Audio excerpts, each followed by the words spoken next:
two of the last 3 years, they've had a quarterback selected in the first round. Now they got redshirt freshman C.J. Stroud, and I'm willing to see. I think they're one of the three most talented teams in college football. Yep. But are they a team that can take that next step and finally win? Because since the inaugural college football playoff, Skip, they haven't won another national championship, and we know they've been loaded with talent. So I'm anxious to see what they look like. I want to see how close C.J. Stroud can be to Justin Fields, and I have a feeling that C.J. Stroud from Rancho Cucamonga, California, not too far to the east from L.A., I think he can measure up because I just saw Mel Kiper's latest big board heading toward next year's draft, and he's got Garrett Wilson, one receiver, at 10, and I love Chris Olave. He's got him 14th, so they could be Alabama-esque receivers going fairly high in the draft. So CJ's got some firepower on the outside. He does. They're a talented football team. Well, let's see if they can take that next step. Yep. Minnesota's a nice test for them on the road. It is. Yeah, that'll be a fun matchup. And our own Jenny Tapp will be on the sidelines, 7:30 Eastern on Fox and the Fox Sports app. Now, when discussing potential surprises in the NFL season, an article from ESPN wrote that we shouldn't be surprised if Zeke Elliott has a bounce-back season, citing the healthy offensive line, the running back's slim physique, and his own motivation after a down year in 2020. Now, Shannon, you've been adamant that high-carrying running backs don't bounce back this late in their careers. Does this still change your mind at all? It does not change my mind. Skip, Ty Smith has not played a complete season since 2015. So I'm supposed to believe now he's older, much older. He had back procedures to clean up the problems. Right. And if I'm not mistaken, is Lyle Collins back practicing? Because he had a stinger. I don't know for sure, but I think they said he's going to be just fine. Okay, just fine. That's what Jerry said, but Jerry always says exactly. Skip, since Zeke Elliott has come into the league, no running back has more carries than one Ezekiel Elliott. And a lot of things are in play here. The offense is different now. They don't rely on him like they did the first 3 years of his career. So now you got three wide receivers that you believe all can go over 1,000 yards receiving. You just gave Dak top 5 money. Yep. So you gave Dak Prescott top 5 money to turn around and hand the ball off to Ezekiel Elliott 325 times a game? I don't believe you do. So with the offense transitioning, with Zeke not being the same guy, so let me ask you this, Skip. Which one of these are you taking Zeke in front of? Derrick Henry, Dalvin Cook, Alvin Kamara, Christian McCaffrey, Nick Chubb. Which one are you taking Zeke in front of? Zeke I saw last year. Yep. It's laughable to even put him in the same conversation. So right now, Zeke is not even a top 5 running back. All these guys that I mentioned. I'm not sure he's off last year a top 20 running back. maybe top 10, Skip. He so with that 65 yards a game, by far a career low. That's not good. 16 carries a game last year. Plus, you said you believe that Tony Pollard is going to get some touches. So if Looks good to me. Tony Pollard takes some of his touches, offensive line is transitioned from more of a passing attack from a running attack. How do you think he has a bounce-back season? So I'm going to say, no, he does not have a bounce-back season. What's a bounce-back season, Skip? Because when we think of Zeke Elliott, we think of a premier running back. We're thinking 13, 14, 1,500 yards. I don't see 13, 14, 1,500 yards out of that body, and considering that the offensive generated it from a run to more of a pass, I don't see it, Skip. I have told you all preseason long, I just have a gut feeling number 21 is going to bounce back. I can't put a number on bounce back. I'm not suggesting he's going to lead the league in rushing the way he did in average yards per game the first 3 years. 3 years.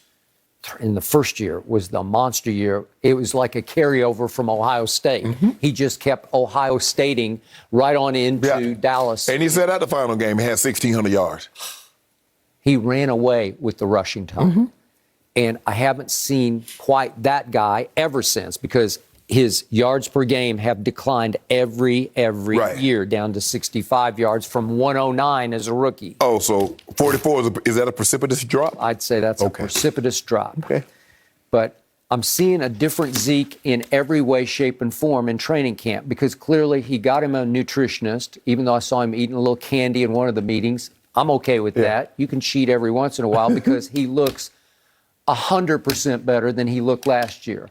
He looks like sleek Zeke. He finally got it. Is it too late in your NFL life to get it the way you got it early on, where you just got it? You are what you eat. Correct. In the end, you just are. Right. you are how you train, but in the beginning, you can't overcome what you eat. Yeah, you can't cannot exercise out-train what you eat. You cannot. You can't do it. Agree with that. Like back in my maniac running days, I used to think, I can pig out, I can eat anything. Trust me. I was averaging, for one of the marathons, I was averaging 12 miles a day, and then on Sunday, 20 miles. Right. And I was eating Mexican food and ice cream and eating everything, and I was gaining weight. Yeah. I was gaining body fat. Right. I was much heavier than I am right now because you can't run it off. Right. So the point is, your nutritionist is the key to the rest of your NFL life. And he did that, and he lost his double chin. You know, he looks like a running back now. He does look better, Skip. And I showed you the video, the NFL Films video. I know it was just practice.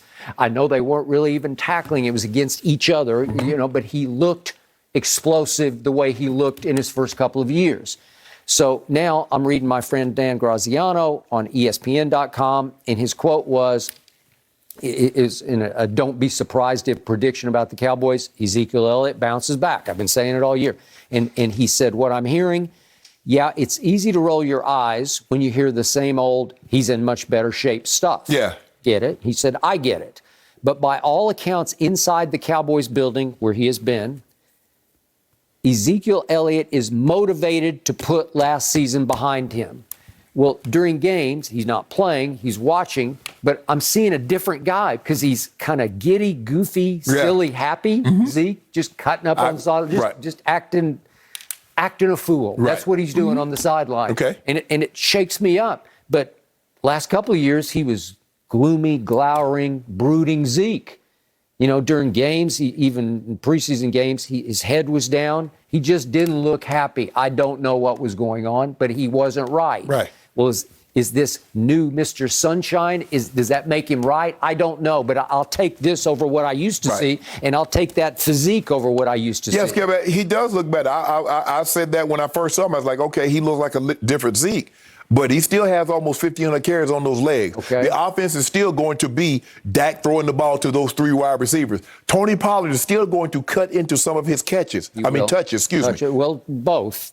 I give you catches, too. Tony Pollard can flat out catch it. At Memphis, he caught it more than he ran it. And you said that Tony Pollard looks like the more explosive of the two guys. He just is. He's got a little lightning in him. I'm not saying he's electric, but he's got some lightning in him. Correct. He's got a little bit of burst breakaway to him. Okay, so it's a little thunder and lightning, but Zeke can catch it if he focuses. Right. And you remember what happened as a rookie at Pittsburgh. Remember? He had 80-yarder screen. Lord have mercy. I'm glad we ain't got that. Whew. Oh, dude. Oh, no, we ain't got it. No, don't. One of these days, we'll go back. You know what? He doesn't deserve for us to show it. Okay. He needs to reprove himself this year. And you've said he's on a hotter seat than Dak is. Dak making $75 million, and I'm saying... Yeah, Dak's on the hot seat. Okay, well, I say Zeke's on the hot seat because he was on a, dare I say, a Hall of Fame path the first 3 years. Right. That's Hall of Fame arc, right? Yeah. And then what happened? I don't know what happened. He got paid. Dak got paid, but Zeke got paid first, and it made him the top paid running back in football. Right. And what did I tell you? He came back from his holdout at Cabo San Lucas, and he looked like he was still running in Cabo San during the year. Right? I don't know what happened to him. It looked like he got fat and happy because he got paid. Well, did he wake up this offseason and say, my career's in shambles? You know, like this is going to be a humiliating way to end because people are going to look back. If he fades into the background this year and next, it could be the end of him in this league. It's going to come to that at some point. Pretty soon, because what do they always say about running backs? Your average lifespan is going to be about 3 years, right? Yeah. Okay, but I did see one hopeful stat. I'm not sure I buy it, but it was because it was pretty bizarre. But there's a stat that high mileage running backs, high yardage running backs, high carry running backs. Year six, they weirdly bounce back. Well, I got that on my side. Will it apply to Zeke? I have no idea because it's kind of it's one of those bizarre stats that you can't apply across all ages, you know, across generations of running backs. But okay, maybe. And